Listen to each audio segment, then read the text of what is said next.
What's going on, everyone? My name is Brandon Savin, and yeah, today's my last official day in the Air Force, and it's crazy, bittersweet.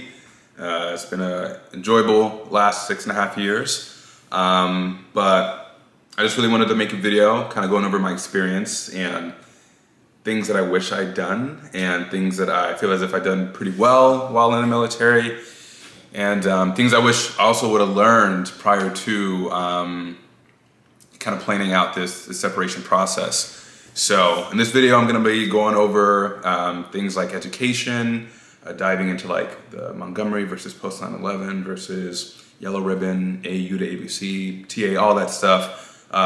Some budgeting things that I found to be very important while kind of going over my separation planning. And some resume tips that I found to be helpful, some LinkedIn tips, things like that. And also just some general kind of mentality things to look forward to and things to kind of consider as you kind of prepare for this whole process. Because it's a lot. It's a lot. And I don't want to take it lightly as if it's not. It's not like super stressful. You don't have to be super overwhelmed with the whole process. But it's definitely a good amount of information that is critical to really like think about and research and just try to take advantage of all that information you can as we make this big leap, because again, it's a lot. So before we dive fully into everything, I just wanted to provide some context as far as who I am, my experience, kind of things like that. So again, Brandon Savin, I joined in June of 2015 in the heat, summer, in San Antonio. Never again. Anyways, it was a good time. Basic tech school, all that stuff was good. I was a 4AO, so I was healthcare admin slash hospital admin, and yeah, it was a good time. I did I want to say 2 years at Langley Air Force Base in Virginia, and then 2 years in England at Alconbury Air Force Base, and then about 1.5 years in Davis-Monthan Air Force Base. And then I did kind of like an extended TDY, quote unquote, here in DC area, which is where I'm currently located. So throughout the times, I feel a lot of information, a lot of mistakes, a lot of things that I did well. And, but overall, the last 6.5 years have been, very enjoyable. But just wanted to provide some insight as far as like who I am, kind of before we lead up into this video, because it is going to be a solid amount of information. So one of the biggest things that I found to be important when planning this whole process is establishing a blueprint. And I know that can sound cliche, but it is huge. And this applies to anybody that's thinking about staying in the military, or knows they want to get out, or kind of on the fence again, which this video is for all of those people. The biggest thing for anybody is establishing the blueprint, kind of mapping out how do you want to get to where you want to go. And every detail is crucial, honestly. I mean, there should not be a reason to leave a question or an inquiry or anything unanswered, because it's only beneficial. It's only additional information that'll help you, basically build up that information of how you want to get to where you want to go, essentially. It'll help you build up that blueprint. And so the blueprint is entailing steps you need to take in order to get to where you want to go, no matter what career field, whether it's the college route as well when you separate, or whether it's diving right into the workforce, anything like that. Kind of getting a blueprint and mapping out exactly how you want to get to where you want to go is huge. I've personally met a lot of people, and I know that they probably have had the best intentions, but I met a lot of people that say, oh, I want to do this whenever I separate, right? And then I would pick their brain, just as a curious person. I'd pick their brain. Okay, well, dang, what do you need to do in order to get to where you want to go? Like, what is becoming a corporate lawyer or a cardiovascular surgeon? What does that entail, right? Like, how do you get there? And a lot of people don't know, right? Because a lot of things sound good in theory, and all honesty, and they do, and I respect it and I get it. But the planning phase and mapping out phase and kind of pinpointing how you get to where you want to go is the most important thing. Whether it's commissioning, whether it's going through any military program, or whether it's going through a civilian program, mapping that out, mapping out the timelines, mapping out the requirements, mapping out all that stuff is the most important thing.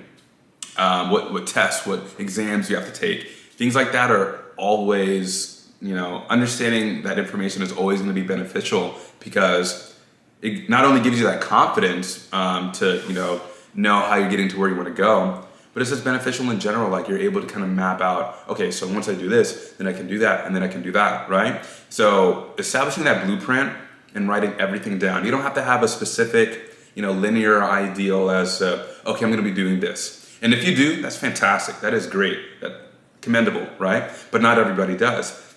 A lot of people, when they separate, they're like, or when they're planning out separation, they're like, damn, there are so many different things that I want to do. I want to be a zoologist. I want to be a wildlife, anything, right? There's so many different paths. There's so many different things that you want to do. But even if you're on the fence, I would definitely do anything from, one, taking a personality test, kind of gauging, okay, what can I see myself doing? I did that, and I found it to be super helpful.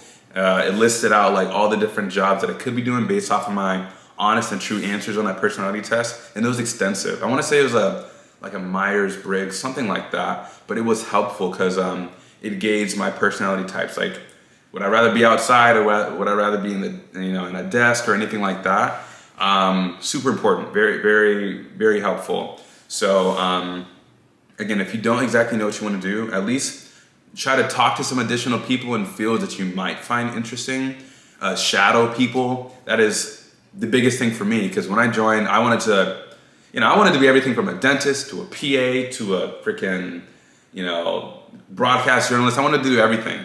And so I was fortunate to be able to shadow some people. And once I shadowed a PA doing surgery, I was like, bro, this is not me. Honestly, it's not me. And I was just real with myself. And I was happy that I was able to be real with myself, and I can know, like, this isn't for me, right?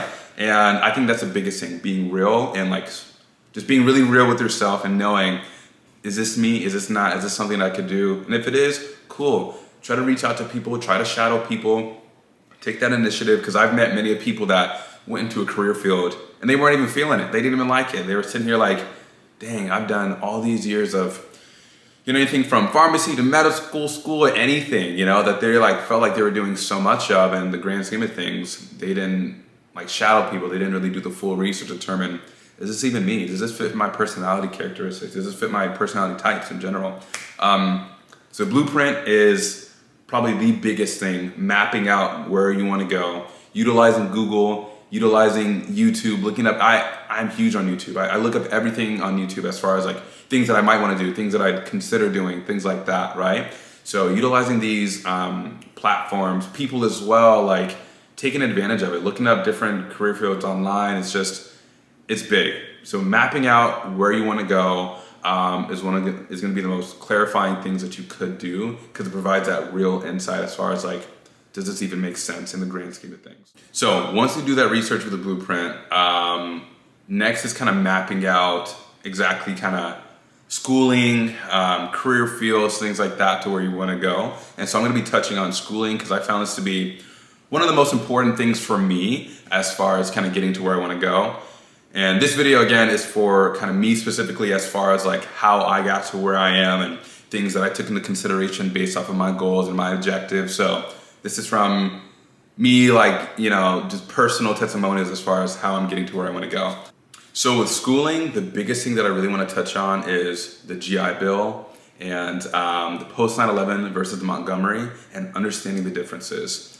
So from me, I messed up immensely, and I mean, things worked out now, but for a while I was very disappointed, because I didn't know that once you tap into one, it's an irrevocable decision. You can't tap into another one. I tried countless times. I've gotten information from XYZ people saying, oh, you can, oh, you can't. The VA ultimately was like, no, you cannot. You've already tapped into one. It's an irrevocable decision to utilize the benefits for another, unless you join before, I want to say 2010, if I'm not mistaken. So that is the only stipulation. I would 100% research that just to verify, because I've gotten some conflicting information, but once I got the actual paper saying, unfortunately, you can't change over from Montgomery to post 9/11, that was it. Then I had to figure out another plan. But basically, look up the differences between the post 9/11 and in the Montgomery, because they are a significant amount. So for example, the Montgomery pays the student directly, and the student is supposed to pay the school. That could be beneficial for some people. So for instance, let's say you got your college paid for, like you separate out the military, and who knows, maybe the state, they're like, okay, the state says I'm gonna pay for veteran school. That'd be awesome, that'd be great, right? Or maybe somebody's parents, or maybe they just had money saved up and they, you know, something like that, right? So then the VA will pay the student directly, and the student can pocket it if they want to. They don't have to pay the school because their tuition is paid for. But most instances, that's not the case, right? And the Montgomery also goes based off of how many credits you're enrolled in. So I want to say full-time, like 12 credits or more, I want to say it's like $2,100 a month, and it changes every year. Half-time, I want to say like maybe $1,000. So look at the specific rates, and I can post a link below as well. And so that's for Montgomery. So they pay the student directly, then the student pays the school. They don't give you a housing stipend. They don't give you a book stipend. They only pay you based off of how many credits you enrolled in. So that's Montgomery. For the post 9/11 program, they do pay you that housing stipend. They pay you that book stipend, and they pay the school directly. So essentially, you don't have to worry about getting the money in your account and then paying the school. And they also do the Yellow Ribbon program. So if you're not familiar with the Yellow Ribbon program, basically it is a way to waive fees in the event that the post 9/11 doesn't cover the full tuition. So the post 9/11 has a cap on it, and some schools, depending on where you go, it may be higher than what the cap is. So a lot of times it'll have that difference, right? And so the Yellow Ribbon program will have a partnership or a deal with the VA, essentially saying they will waive a portion of this, and then the VA will match that. And then anything additional, even if whenever they're matching it and waiving it, the rest you will have to pay. But more often than not, it covers the full amount, right? So those are the benefits of the post 9/11, which some would say far exceeds the Montgomery. In my opinion, it does. And so the biggest thing is to look to see which one you're enrolled in and verify to make sure you can switch over. Because I know in basic training is a lot of times whenever they get people to kind of fill out that information, I'll be honest, I was not thinking about that. I was not thinking about schooling in college and as far as like the different programs and the difference between the two.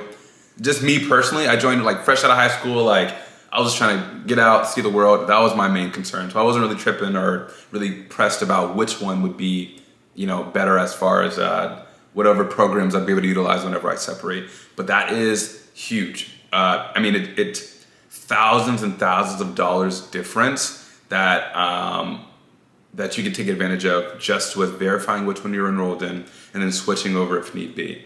So that would be my first thing as far as education. The second thing is TA and the AU to ABC program. So if you're not familiar with the AU to ABC program, it is essentially a program that utilizes schools that can take all 60 of the CCAF credits and enroll that into a bachelor's program. And I know that might seem like odd because they're like, oh, don't all schools do that? But honestly, no. A lot of schools do not accept Air Force, military credits from basic training, ALS, all that stuff. A lot of schools don't take that stuff. And I found that out, like I was thinking about, you know, separating, and I sent my transcripts over to a school and they took like maybe 3 out of all the military credits and stuff. I was like, this is insane. So I utilize the AU to ABC program, and it's on AFEC. So if you go on AFEC, and I'll post a screen recording going over everything. So it goes over, it's based off of your AFSC.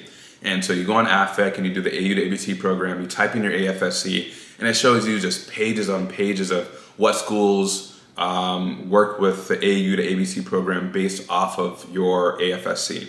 So for me, 4AO, they had a bunch of schools on many different programs, many different bachelor's programs, essentially from everything from IT to healthcare management to business management, things like that, all the things that I was interested in.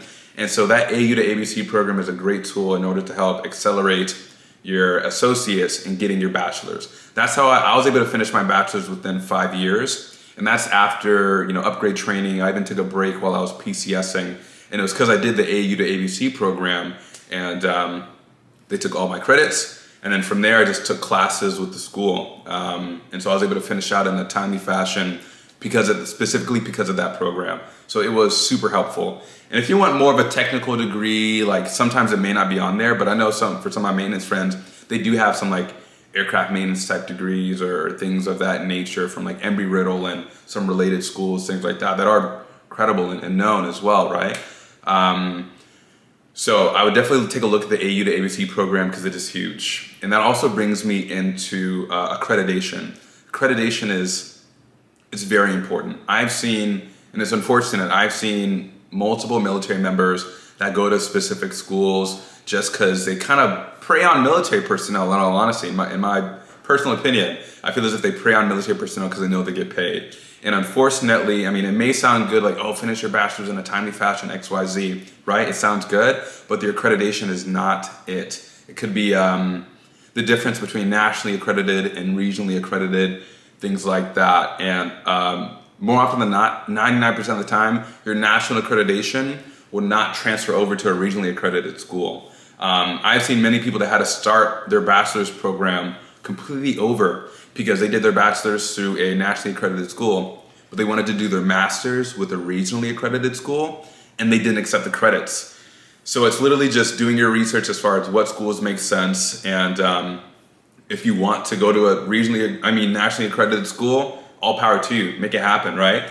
It's just that you have to be careful because if you want to go to a grad program or do something else or transfer over your credits for another bachelor or something like that, a lot of times the credits won't transfer over. So a big thing to look at is going over the accreditation for the school that you're in, making sure that they're, whether you want to do regionally accredited or nationally accredited, making sure that it makes the most sense for you.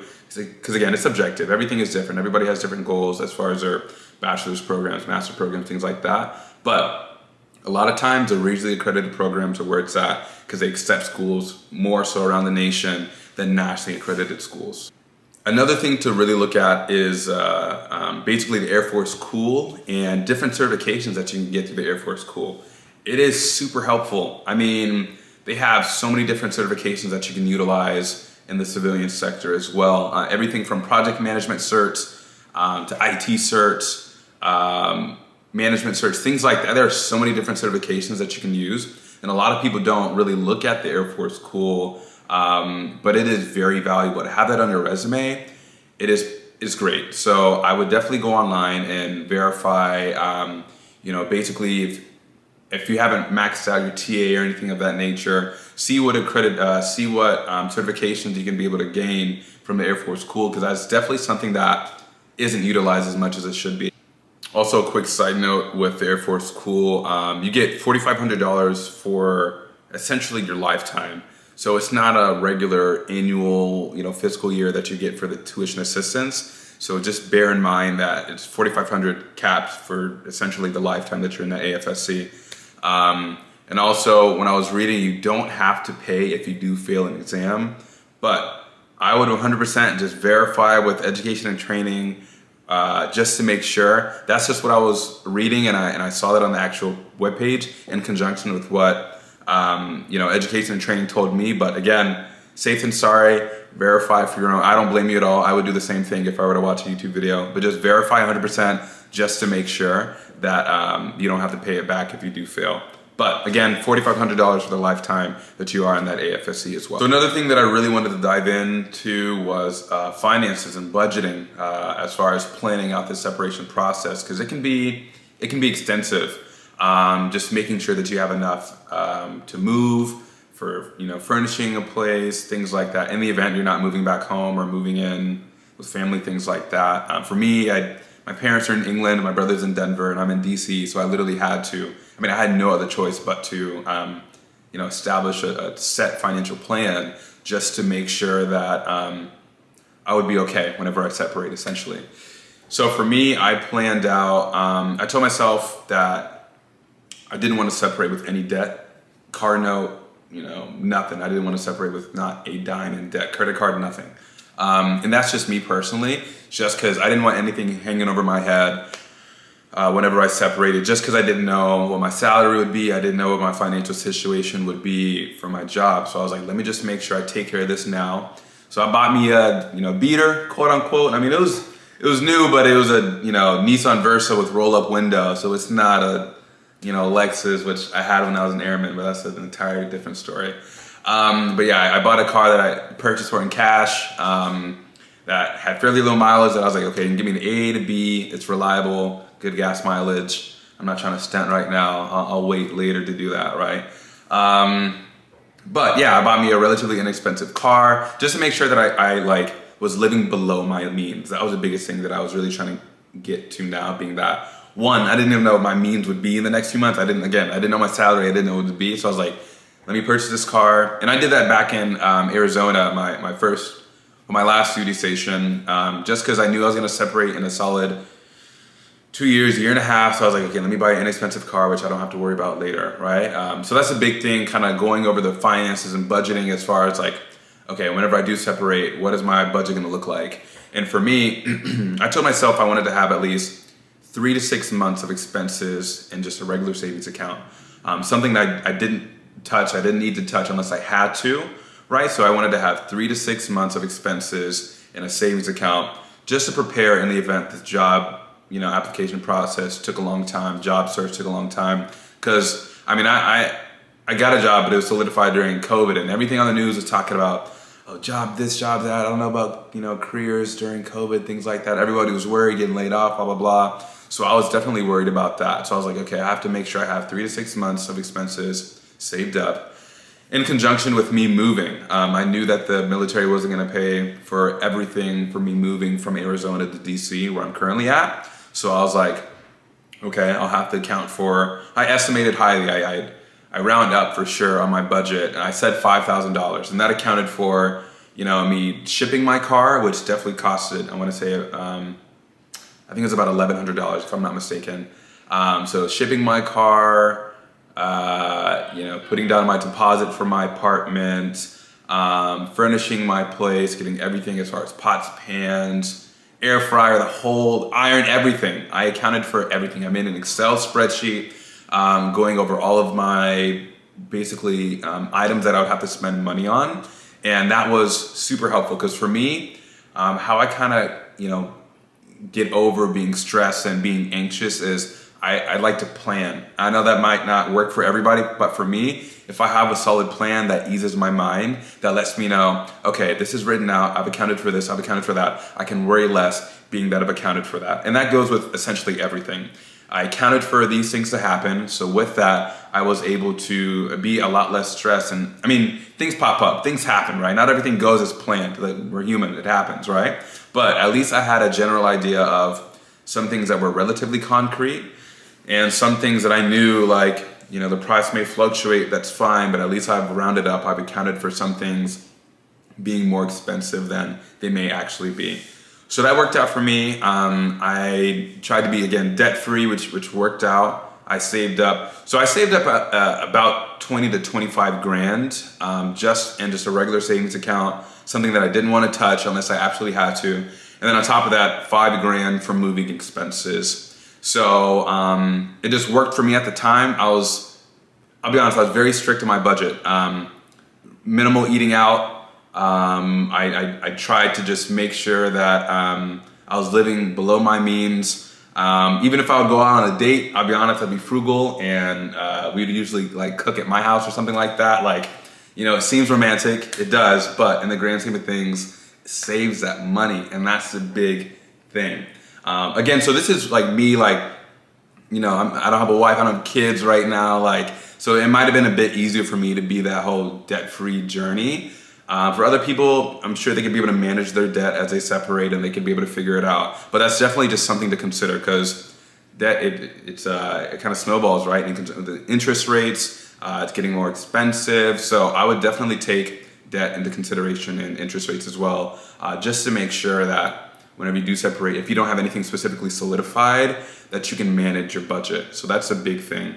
So basically, just to recap, writing down all the expenses, writing down everything that you may run into as far as an expense later. And in conjunction with the Airman and Family Readiness Center, they provided this, basically this document which showed every type of expense that you may have on a regular, like a monthly budget essentially.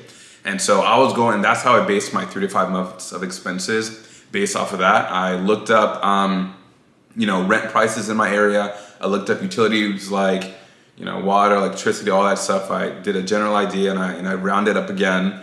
And I wrote that all on the budget. And I'll provide a link to the budget as well, just so you could write down everything. It had everything from subscriptions, retirement, savings, all the expenses that you may have, and writing it all down, and then basing your 3 to 6 month budget off of that. So that's how it came out to the 20 to 25 grand. I mean, again, I rounded up, but I just wanted to have that much just in case something were to pop up for me.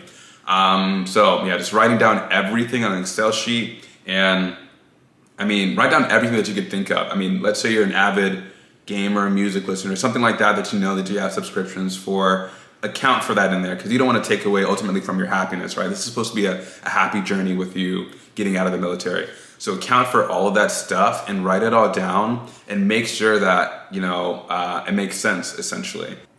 Another thing that I forgot to mention as far as the financial pieces is please see a financial advisor. It is imperative to do so, because they have links, they have resources, they have ideas that you may have not even thought of. I know for me, I'm pretty strict on my personal finance, but I definitely appreciate somebody else that could look at my finances and say, hey, have you considered this? Or I explain my plan to them. They're like, hey, have you considered looking up a calculator to kind of gauge what you're getting in the military, and then comparing that to what you'll need to make in the civilian side. So for instance, military people, we get taxed on our base pay, but some things we don't get taxed on, like our BAH, right? BAS, things like that we're not getting taxed on, that we just get. So we pay a lot less taxes because we're only getting taxed on our base pay. And so I didn't know that, honestly, until about a couple years ago. And I was like, wow, so we're paying significantly less just on our base pay because we're not getting taxed on BAH and BAS, which is a significant portion of our paycheck, right? So whenever you go to the civilian sector and you get that, nice salary, it's not going to be as much as you thought it was, because you're getting taxed on everything. You don't have a base pay versus BAH versus BAS versus allotments. You don't have that stuff in COLA, OHA. You don't have all that stuff. That's this is not it. That's not how the civilian sector works. So there's a website, military compensation website. I'll provide the link, and essentially typing in your rank, years of service, and your zip code, and it'll kind of tell you the breakdown of how much you'll need to be making when you transition over to the civilian side, just to kind of live a similar lifestyle for whenever you do separate. So that was a reality check for me, because when I was applying for jobs, I mean, I was seeing some of the salaries. I was like, okay, I could be able to manage this, but I wasn't taking into consideration the taxes that go along with it, which taxes, again, in this area, specifically for DC, it's very expensive, but I mean, taxes in many other parts of the region can be fairly expensive as well, unless you live in one of those, the states where you don't have to pay those state taxes, which lucky, good on you. But yeah, taking that into consideration about the base pay versus OHA or BAS, all that stuff, it's definitely important to gauge. So yeah, visiting a financial advisor, meeting with them, going over your concerns, any questions you may have. And it's good to also do your own personal research. It's good to be familiar with terminology. It's good to just be familiar with how you manage your budget. That's very helpful. But seeing somebody that specializes in that, it can only be beneficial. Again, I'm very big on my finances, but seeing that financial advisor, I learned something new even then. And I was like, wow, I had not taken that into consideration. The taxes are huge. The other thing that I really wanted to touch on kind of talks about employment and kind of building a network in conjunction with kind of resume as well. It all really ties into everything as far as separation. So the first thing that I did when I knew I wanted to separate was I did contact Airmen and Family Readiness Center just to get some tips on a resume, establishing a shell, kind of the outline as far as how my resume should go.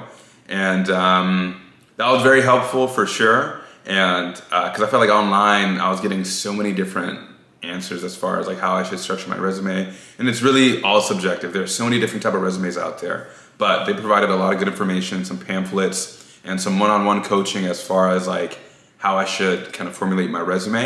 And a big thing that I never considered, I don't know why, was the importance of the EPR on your civilian resume. Because the EPR has everything. It has your impact statement, it has what you did, it has numerical value. All that stuff is, I mean, paramount whenever you write it on your resume. It's huge. They want to see the numerical value. They want to see the impact. They want to see really what you did. And EPR has all that. Well, it should have all that. It should talk about, again, how many people you impacted and how you led something, how you managed something, how you made something happen with the numerical value. That is big. So I literally kind of took most of my EPRs, put it on my resume, and I broke down the acronyms so it's very legible for civilians, so they know what I'm talking about. Because I know in the military a lot of times we love to use our acronyms, we like to kind of condense things down, especially for EPR. We like to condense things down so it all fits within the lines in conjunction with it, shows what we did, like it maximizes the line that we have in the space we have. But yeah, for the civilian resume, I kind of broke everything down. I still had the same information, but I just structured it differently so it's easier to read, it's easier to understand. They know what I'm doing. They're able to get it, essentially. They were able to get it. So that's definitely a big piece that I would recommend is whenever you are going over that resume, make sure that it's civilian equivalent per se, so they can understand what you're doing. And another thing, and if you know Brandon personally, if you know me personally, you know how big I am on LinkedIn.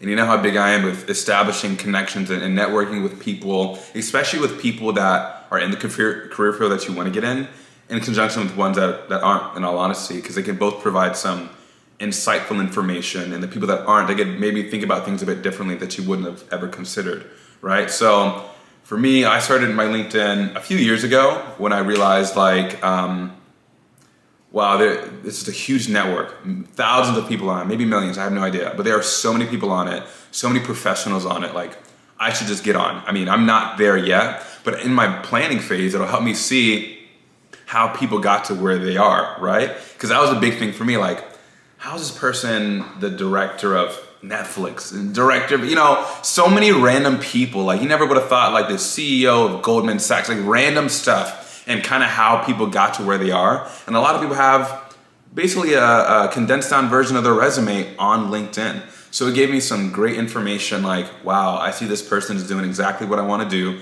How do I get there, right? So I would make my LinkedIn. Sometimes I would reach out to people. Sometimes I wouldn't get a reply. That's fine. It happens, right? It just made me even more hungry to do my own research. So I made my LinkedIn. I started connecting with just a multitude of people, sent out my, you know, maybe messages, like hit them up like, hey, how did you get to where you are, blah, blah, blah. And actually reached out to one guy, my buddy Garrett, and I saw him on an online YouTube video.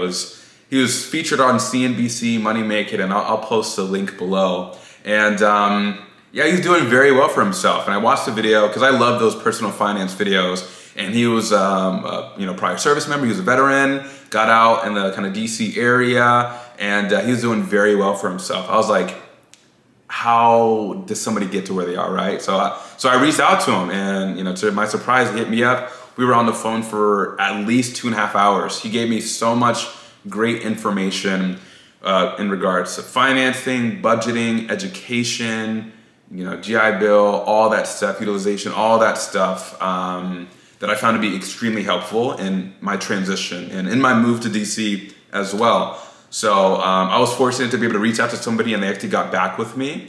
And that was just a huge part in how I was able to get to where I am now, which I'm super grateful for.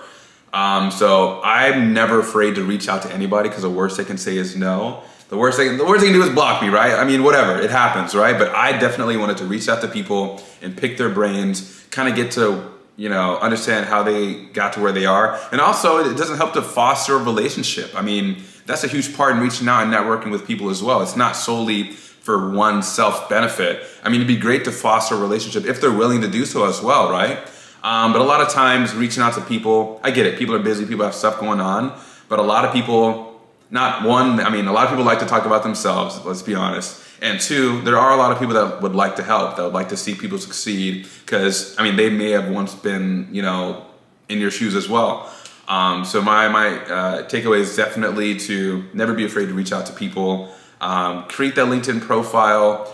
Kind of review some other veterans. Like, they don't make it strictly military, like they make it kind of civilian equivalent to where they can understand what they're doing. Reach out to people, try to network with people, try to get a better understanding of how people got to where they are, no matter what field. It doesn't have to be specifically, you know, finance, business, healthcare, anything, medical.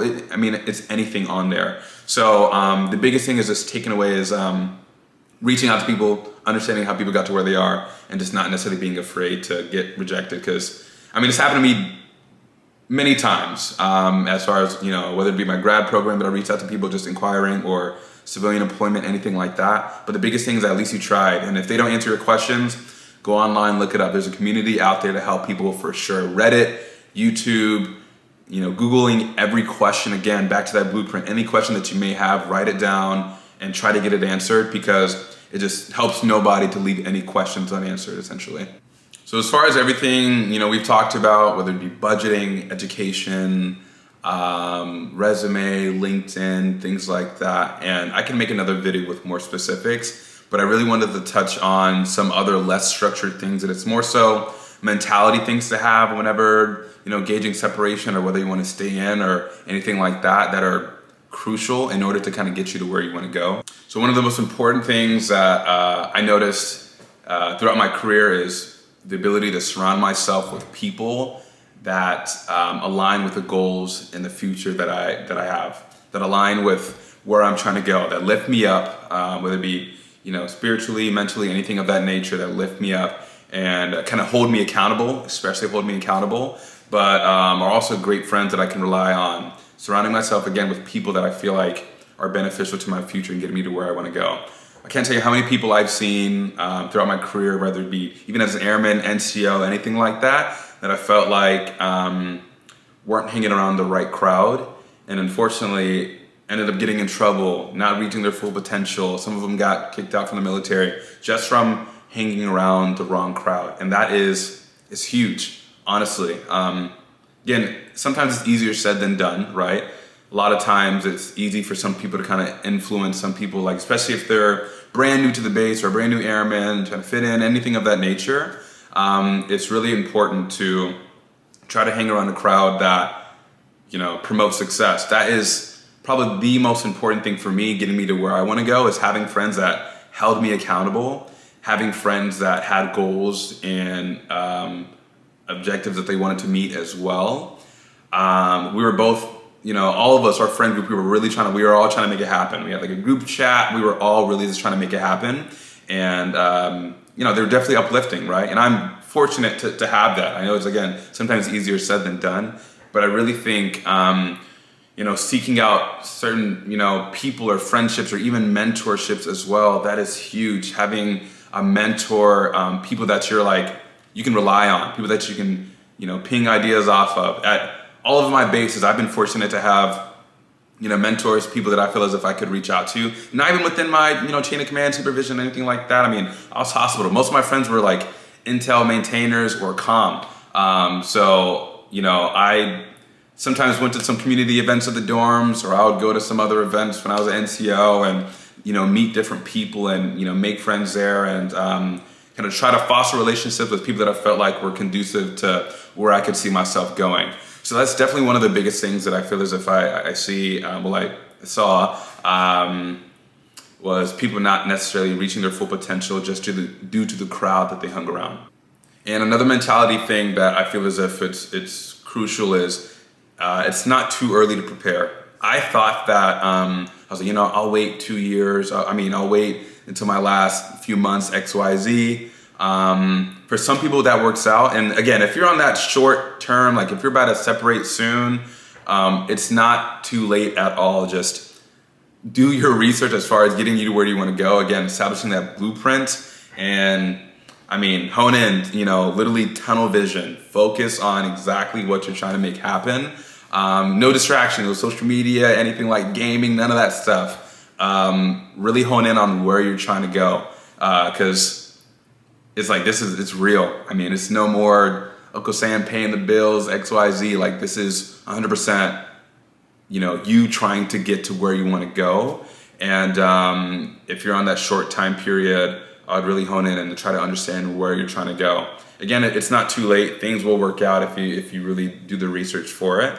But for people that may have a bit more time, look into things now. I mean, as far as requirements for different programs, as far as requirements to getting you where you want to go, look into things now. It is not too early. Some things may change as far as, whether you're applying to things or certain specific requirements, things like that. But as far as a general idea, like, you want to be a cardiovascular surgeon, right? So, you have to have an undergrad, you have to have certain credits that will transfer over to med school, take the MCAT, all that stuff that you have to do in order to get to where you want to go. It's imperative to make sure that you establish that blueprint and to kind of helping you guide where you want to go. Because, I don't know, it's easy to say, oh, I want to do this, right? But then you look into the specifics of it, you're like, oh crap, like I didn't know about that. Like, for instance, I wanted to do the LEAP program or something like that, going to the Air Force Academy as a young airman. And if you knew me in high school, I was not the most studious XYZ guy. And so when I called to try to get a better understanding of the application process, they told me, and again, this was back in 2016. I don't know if anything's changed, so look it up. I would definitely make sure to look it up in the event you are considering, doing the academy or anything like that. They said it had to be in like the top 50 percentile or something like that of my class. And honestly, I do not think I wasn't there. I mean, I finished high school 2.0 GPA. I just wasn't there, right? And so that is something I just had to, take into consideration and go on to the next blueprint, go on to the next plan, right? And bounce back from that. That's really all you can do. If you figure out something and it's not really you or you don't qualify or anything like that, try to bounce back, figure out a new game plan, because that's really all you can do at the time, right? So with everything being said, that was kind of the gist of this specific video. I mean, I plan on making additional videos with more specifics, whether it be financing or budgeting or education. My grad school process, that was definitely something that was interesting, that I kind of figured out a lot of information on the fly. But if there's any additional information that people would like to, gain, leave a comment, hit me up on LinkedIn. I'm very responsive, anything like that. And basically my biggest purpose for making this video is I felt like in my journey, like when I was trying to separate, again, I felt like a lot of questions weren't answered. I feel like I couldn't go to some specific people. I mean, I did get a lot of great information, don't get me wrong. I got a lot of people that were, replied and sat on the phone with me, things like that. But the other specific questions that I had, sometimes they didn't have the answer. So I had to do some additional research, and sometimes, or some people just didn't reply, right? And so this is me coming from like young, kind of clueless airman, not really knowing what's going on, to like 6.5 years later, like I lucked out, finished school, and I'm at my master's program now, like, and it's just looking at everything from the last 6.5 years, like, man, if I would have done some things different, X, Y, Z, but in the end, like, I'm very grateful for where I'm at now and the position that I'm at now, and it's just through like people. It's literally just through other people guiding me and helping me out, and in conjunction with me doing my research and just trying to be proactive with this process, because again, it can be a lot. But yeah, if there's any additional questions or any additional concerns, leave a comment. I'll try to get back with anybody, or hit me up on LinkedIn and I'll reply there. But until next time, thank you. So before I head out, I just wanted to kind of go over the AFVEC, the AU to ABC portion. So I just Googled, AFVEC, AU to ABC, explore degrees. I typed in the AFSC that was applicable to me as well. And I just click on it there. And then it just shows pages on pages of the different degrees. And to the right, you can download essentially the like an example degree plan. It shows a Bachelor of Arts, regionally or nationally accredited. It shows the schools, what type of degree it is as well. And it's super helpful. And then also for here, this is a military to civilian pay. I just type in my my grade, years of service, my tax filing status, and the zip code as well for a place that I would want to move to, just so I can see how much I should be making whenever I do decide to make that move. So I found this to be really helpful as well. Okay, so actual last thing, I promise. But I just wanted to reiterate that these were some of the things that I did in order to kind of set myself up to succeed when I separated. So some things I didn't touch on, skill bridge program, VA home loans, things like that, because I'm just not entirely well versed and I didn't utilize those things. Skillbridge just didn't work out with my timeline, but I would ideally like to get some additional people on the channel that may be able to touch on some of those things, that are more than willing to share their journey, share how they, you know, went about doing that stuff, because it is definitely important, and it's all about setting people up to, you know, do better. But yeah, I just wanted to reiterate that some things I just didn't touch on because, again, I'm not entirely well versed in those things. But if you have any additional questions or anything like that, don't be afraid to reach out, not only to me, but anybody else. I mean, the worst I can say is no, the worst I can do is ignore you, you know? So definitely reach out, do your research, try to be as proactive as possible, because this is definitely a journey, and yeah, I just want you guys to succeed, so thank you.